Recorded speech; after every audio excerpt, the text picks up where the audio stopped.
Savez-vous combien de sports il existe dans le monde? 8000. Et ça inclut absolument tout. Les ligues mondiales, les variantes locales et même les disciplines les plus obscures. 8000 manières différentes de se dépenser, c'est pour une raison simple. On est tous addicts. Addicts aux émotions que ça nous procure. Et si on prend un peu de recul, notre comportement face au sport est complètement absurde. Des milliards d'êtres humains se retrouvent régulièrement paralysés devant un écran, le cœur à 140 BPM, en train de hurler pour des mecs qui courent après un ballon. Et pourtant, c'est l'industrie la plus puissante du monde. Le sport génère des émotions plus violentes que n'importe quel film d'Hollywood. Et en termes d'audience, il y a un sport qui cumule des milliards de vues à travers le monde. Ce qui, avec du recul, semble tout simplement être une anomalie. Mais on en discutera plus tard dans la vidéo. Alors, pourquoi est-ce qu'on s'inflige cette boule au ventre? Pourquoi pleure-t-on pour des athlètes qu'on n'a jamais rencontrés? La vérité, c'est que cette obsession ne doit absolument rien au hasard. Aujourd'hui, tu vas voir que la vraie raison pour laquelle on regarde un match n'a en réalité presque rien à voir avec le sport. Imagine que tu vas au ciné pour voir le dernier Marvel. Avant même que la salle ne s'éteigne, tu sais déjà très bien comment ça va se finir. Le héros va s'en prendre plein la tête, douter un peu, mais à la fin, il va exploser le méchant. C'est écrit d'avance et au fond, c'est rassurant. Si on aime tant les films et les séries, c'est parce que notre cerveau est biologiquement programmé pour aimer les histoires. Depuis la nuit des temps, on a besoin d'un début, d'un milieu et d'une fin. On a besoin de gentils, de méchants, d'obstacles insurmontables, sauf que dans un film, tout est artificiel. Et le sport, lui, c'est la forme la plus pure et la plus violente du storytelling. C'est le seul endroit au monde où l'histoire s'écrit en direct, sous tes yeux. Personne n'a le script. Notre cerveau déteste l'imprévu, mais c'est ce vide total d'informations qui te rend complètement accro. Dans un match, chaque seconde est un croisement entre victoire et défaite. Regarder une compétition, c'est comme regarder un drame se dérouler en temps réel, sans savoir si ça va finir en tragédie ou en miracle. Et c'est de ce chaos que naît le meilleur arc narratif possible, l'underdog, le petit qui affronte le géant. Dans la vraie vie, l'histoire de David contre Goliath, c'est du bullshit. Dans un monde réel, la grosse entreprise rachète la petite, le riche écrase le pauvre, mais sur un terrain, tout est remis à zéro. Regarde les finales NBA de 2019. D'un côté, tu as les Golden State Warriors, le boss final, invincible, l'armada qui roule sur la ligue depuis des années et qui vise un 3e titre consécutif. Et de l'autre, tu as les Toronto Raptors, une franchise canadienne dont tout le monde se moquait, réputée pour toujours craquer sous la pression, menée par un Kawhi Leonard silencieux et imprévisible.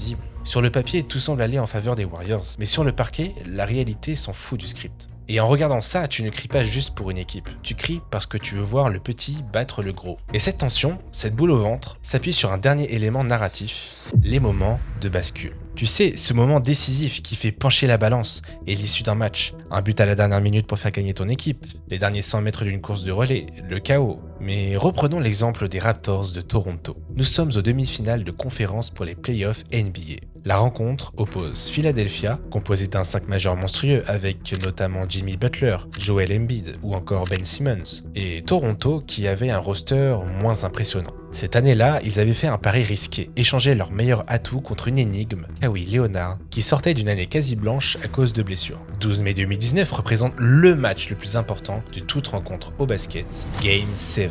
Faut savoir que le format des playoffs, c'est un FT4, ou BO7 pour ceux qui préfèrent. Deux équipes qui s'affrontent doivent à minima disputer 4 matchs, et le premier qui arrive à 4 victoires gagne l'affrontement. Si la Game 7 est aussi légendaire, c'est qu'elle n'arrive que si les équipes obtiennent un score de 3 victoires, 3 défaites. Ainsi, la dernière rencontre, cette fameuse 7e rencontre, donnera obligatoirement lieu à un vainqueur. C'est le match où l'erreur n'est pas permise, où chaque point, chaque action est importante. Et pour cette rencontre, le match est serré. Quand une équipe marque,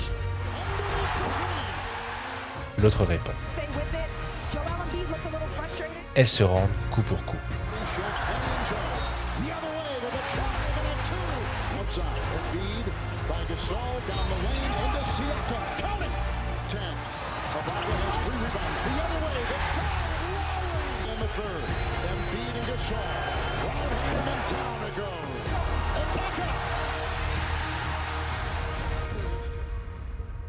Puis, on arrive dans les 2 dernières minutes du match. 85-85. C'est le money time. La tension est maximale pour les joueurs, les supporters, toi devant ta télé. Et le plus excitant à ce moment-là, c'est qu'après 6 rencontres et 46 minutes de match, une question reste présente.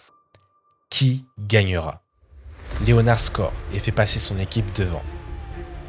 Juste après, interception de Laurie qui permet aux Raptors de passer à +4 à presque 1 minute de la fin.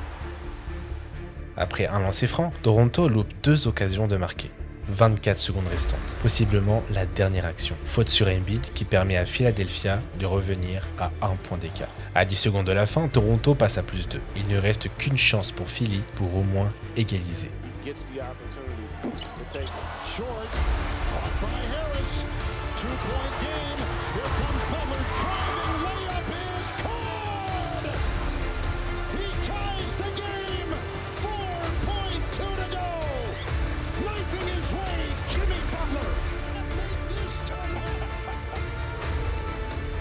4 secondes restantes, 90.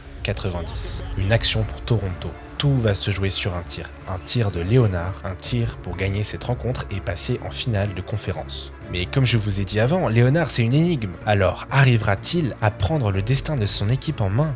C'est une énorme pression, une responsabilité sur les épaules d'un seul homme. Une action qui peut soit te ridiculiser devant le monde entier, soit te transformer en légende. Toute la salle est debout, tout le monde regarde. Il s'élance, il tire, et finalement, c'est seulement à la dernière seconde que le vainqueur est déclaré. Kawhi up top, looks at the clock, turns the corner for the win!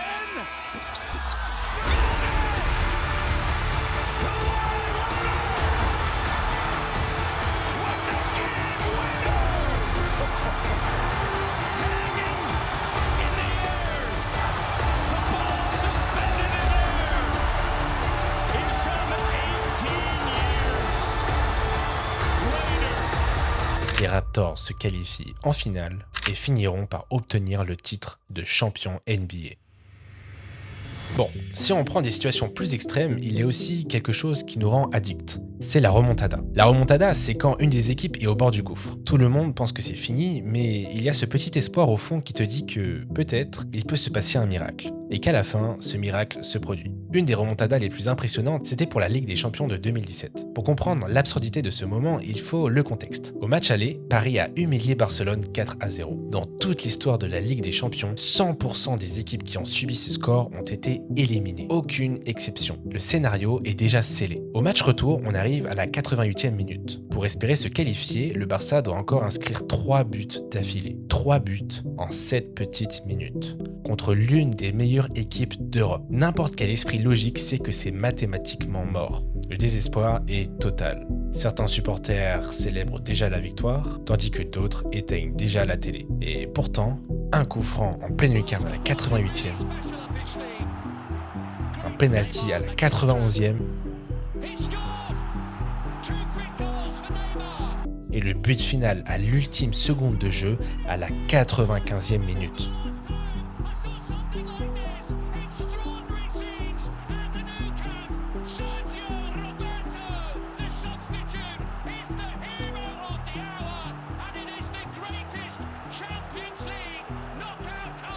Bref, le storytelling véhiculé par le sport est unique en son genre. Tu restes scotché à ton écran, le cœur à 140 BPM, parce que tu sais que la réalité peut se déchirer à la seconde près. Mais ce suspense brutal ne fait pas tout. Si tu refuses de cligner des yeux, c'est aussi parce qu'au milieu de cette tension, surgit parfois un geste technique que ton propre corps serait totalement incapable de reproduire. Bienvenue dans l'admiration du surhumain, la perfection du geste.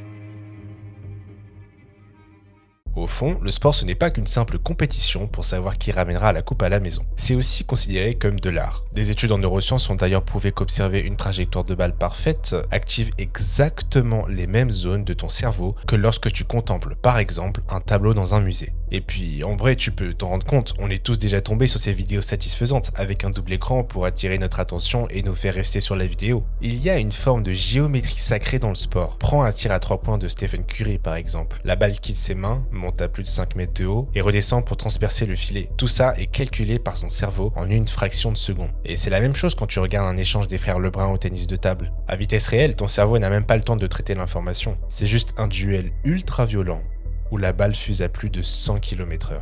C'est tellement impressionnant à regarder. Et en fait, peu importe la discipline, tous ceux qui l'ont perfectionné donnent l'impression d'être de vraies œuvres d'art en mouvement. Et je suis sûr que toi aussi, tu as forcément été bluffé après avoir vu certaines performances sportives. Et c'est là que se crée ce qu'on appelle le gap, le fossé entre toi et eux. Regarder du sport, c'est se confronter violemment à nos propres limites.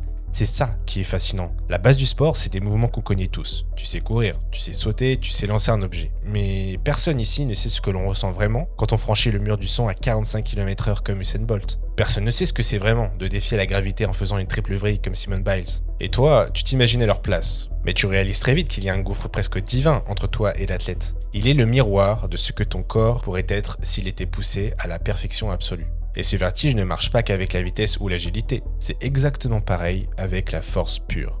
Quand un athlète s'approche de la barre pour un soulevé de terre, l'objectif est brutalement simple. Décoller du sol un poids qui briserait la colonne vertébrale de n'importe qui d'autre, tu vois la barre se tordre littéralement sous la charge, le corps qui tremble, le visage qui rougit, et ton cerveau, lui, est scotché parce qu'il comprend très bien la violence de l'effort. Et ce que tu regardes, c'est un humain qui pousse son système nerveux au maximum de ses capacités, juste pour bouger un bout de métal de quelques centimètres. Mais avoir un corps génétiquement parfait ne suffit pas, sous cette pression dingue, et trouve le moyen de rester calme. Le vrai génie sportif, c'est l'ordre qui triomphe du chaos. Et nous, on regarde le sport pour cette beauté irréelle. On les observe comme des super-héros qui sont intouchables. Sauf que si ces gestes nous touchent autant aux tripes, c'est parce que nous aussi, à notre petite échelle, on a déjà goûté à cette sensation. Si tu restes coaché devant ces athlètes surhumains, ce n'est pas juste parce que tu es un spectateur passif. C'est parce qu'au fond, tu as une connexion physique intime avec ce qu'ils sont en train de vivre. Car toi aussi, tu connais le prix de l'effort. Mais pose-toi la question 2 secondes. Pourquoi on s'inflige ça? Pourquoi tu vas courir le dimanche matin dans le froid jusqu'à cracher tes poumons? Pourquoi tu passes des heures à enchaîner des tirs tout seul sur un terrain de basket, à nager et marcher tous les jours? Eh bien, il y a plusieurs raisons à ça. Bon, la première, c'est qu'on vit dans un monde où ton cerveau est agressé en permanence. Les notifications, les cours, le travail, les réseaux sociaux, ton esprit n'est jamais en paix. Le sport, lui, c'est l'un des rares hacks pour faire taire ce bruit. Quand tu rentres dans cette fameuse zone, ton cerveau débranche complètement le passé et le futur. Il n'y a plus de stress, plus de problèmes à régler, juste le bruit de la balle. Et c'est d'ailleurs en faisant du sport qu'on peut rapidement rentrer dans l'état de flow dont on a déjà discuté dans la vidéo sur le chaos. La deuxième raison, c'est que le sport, c'est l'une des dernières activités sur Terre où tu as un contrôle absolu sur toi-même. Personne ne peut courir ce dernier kilomètre à ta place. Personne ne peut forcer tes muscles à se contracter ou tes poumons à chercher de l'air. C'est toi et uniquement toi aux commandes de ta propre machine. Si tu décides d'accélérer, c'est ta victoire.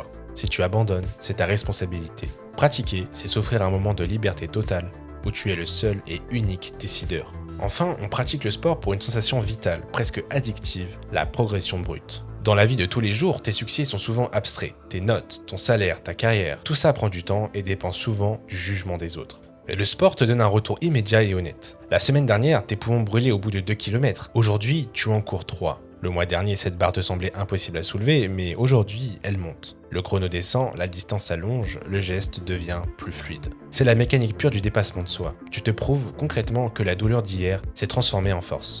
Et c'est exactement là que la boucle se boucle. C'est parce que tu as goûté à cette progression, parce que tu sais à quel point ça demande de la discipline, des échecs et de serrer les dents, que tu es capable de comprendre l'élite. Chaque courbature et chaque goutte de sueur que tu as versée un jour pour dépasser tes propres limites, te permet de lire comme dans un livre ouvert les années de sacrifice, la souffrance et la gloire de l'athlète qui est sur ton écran. Et à ce moment précis, tu ne regardes plus un maillot, un numéro ou un palmarès, tu regardes un humain.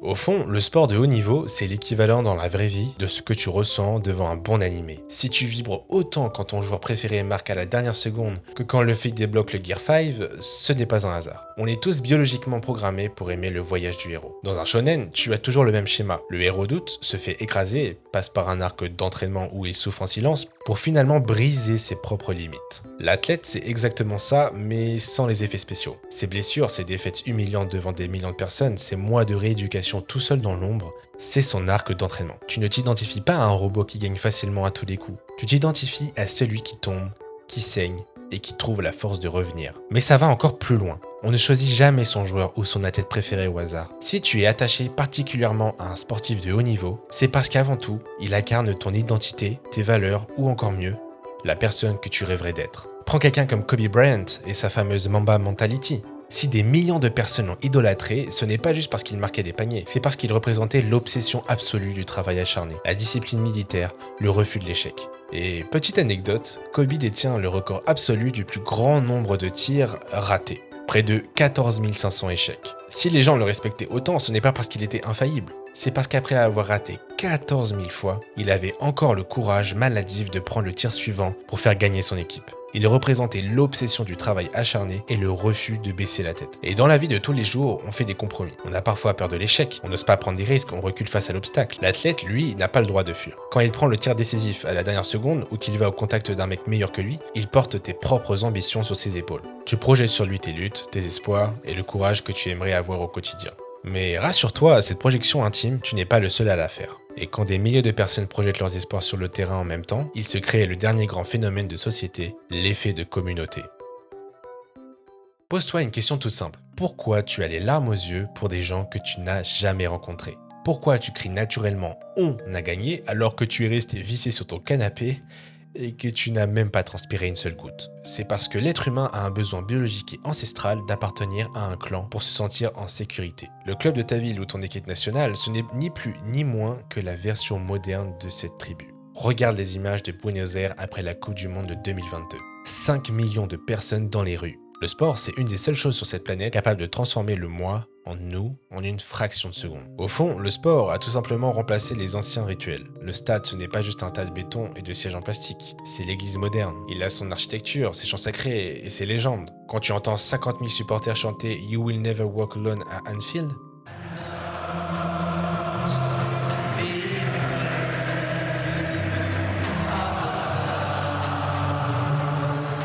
tu n'assistes pas à un match de foot, tu assistes à une messe. Le sport est littéralement la seule langue que tout le monde parle. Prends deux personnes à l'autre bout du monde qui n'ont même pas la même culture, pas la même religion et qui ne partagent pas un seul mot de vocabulaire. Mets-les devant un écran avec un ballon et elles vont vibrer au même moment, se prendre la tête à deux mains sur les mêmes occasions et hurler sur la même action. Dans un monde ultra divisé par la politique, l'argent ou les frontières, le sport, c'est le dernier pont qui tient encore debout. C'est le dernier socle commun de l'humanité. Au début de la vidéo, je t'ai parlé d'un sport qui représente une anomalie en termes de visionnage. Évidemment, c'est le football. Il est le résumé parfait de tout ce qu'on vient de voir. C'est le sport où le suspense est le plus cruel, parce qu'un seul but suffit pour briser le destin. C'est le sport où l'impossible arrive le plus souvent, parce que n'importe quel petit club peut, sur un malentendu, faire tomber un géant. Et loin des clichés des joueurs qui courent derrière un ballon, c'est, comme tous les autres sports, un art technique et stratégique, que peu de gens peuvent reproduire. On y retrouve des légendes emblématiques, dont l'impact s'étend bien au-delà du simple sport. Et c'est la discipline qui rassemble des communautés entières lors des tournois internationaux. Le sport est donc l'une des addictions les plus répandues sur Terre. Et au début de la vidéo, je t'ai montré des images d'un sport que tu ne connaissais probablement pas du tout. Tu ne connaissais pas les règles, tu ne connaissais pas les joueurs. Mais maintenant, tu comprends exactement pourquoi la foule autour d'eux était en train d'hurler. Parce qu'au final, la forme du ballon ou le tracé du terrain n'ont aucune importance. On ne regarde pas le sport pour tuer le temps, on le regarde parce qu'il est le miroir absolu de tout ce qu'on est. Il te rappelle que le scénario n'est jamais écrit d'avance, que ton corps est capable de frôler la perfection et que tes pires échecs ne sont qu'une étape de ton propre arc d'entraînement. Et surtout, que tu n'es pas seul. Alors, la prochaine fois que tu t'assois devant un écran à la 89e minute, que tu lasses tes baskets pour rentrer sur le terrain, souviens-toi d'une chose. Tu n'es pas juste en train de regarder ou de jouer à un jeu. Tu es en train de vivre la plus grande histoire humaine jamais racontée.